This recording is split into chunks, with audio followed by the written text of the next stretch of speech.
Deep So breath. you've got to breathe in with the good air, out with the bad.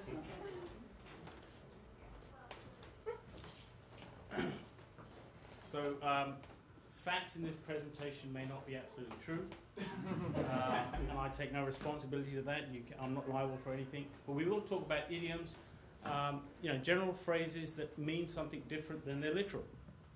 Okay. So my 2 cents on this is really going to start with 2 cents, in that we set some expectations with folks that we're going to give them some potentially contentious news. And this really came back, was formed in England with the 2-penny post, where people used to send their thoughts in mail. 6s and 7s mean some kind of disarray. 2 trade associations in London were fighting for 6th place of order in the Order of Presidents. The Lord Mayor in 1484 decided that they would swap places every year on Easter. Okay, the real McCoy, meaning the real deal. Mackay is a Scottish word, and it was used as a slogan of a whiskey company in the 1400s, and Mackay in Irish is McCoy. Feather in your hat, some kind of accomplishment that you will use in the future, really comes from warriors, and every time they slayed one of their enemy, they would put a feather in their cap. Comes to, I think, the Kafirs of Kabul. Crocodile tears, false emotions. Stories of this really from Sir John Mandeville's travels in the 14th century, where crocodiles would cry when they ate their victims.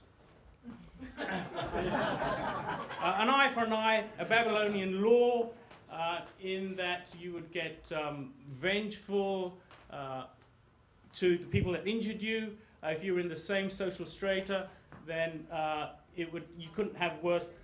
Okay, spilling the beans really comes from the Greek voting methodology, where they would count and vote using beans, and it's also called in. They think it's from the Great Depression. Keeping up with the Joneses, you're trying to be something to your neighbours socially or materially. Comes from a comic book in the 1916s that ran for 28 years by Arthur Mammon. Pot calling the kettle black. Black pot is looking at a kettle, seeing his own reflections, describing itself, doesn't realise that. And what else can I say with this? I've forgotten. I've forgotten that. Okay, easy as pie, very pleasurable. This comes from the Australian Aboriginal term in the 1920s, pie-on or pie-at, that comes from the Maori word pa, which means good. Okay, food, baker's dozen is the number 13.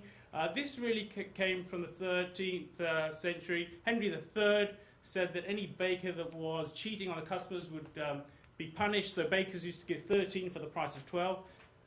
Dollars for donuts, a very typical term here.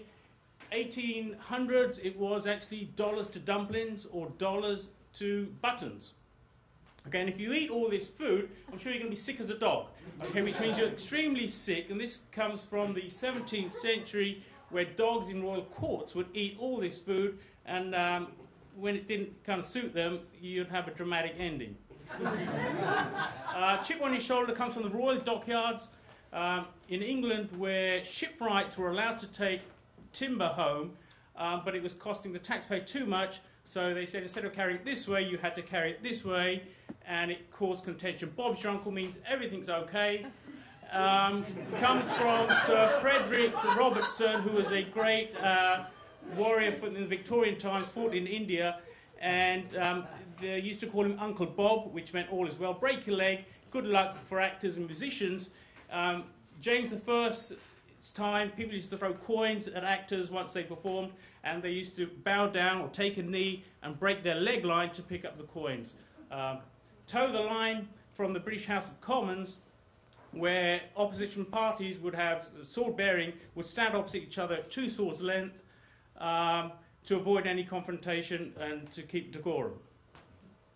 Mum's the word comes from after Shakespeare's death, where the Duchess and her maidens had affairs with Shakespeare and placed flowers on his flowers on his grave, and that became secret code for them. Whenever they reminisced about Shakespeare, it was okay. Now we're holding our horses, which means wait. This comes from the British cavalry when they were firing their cannons. The horses used to bolt, and therefore they used to say, okay, hold your horses before firing the cannons. And thank you very much.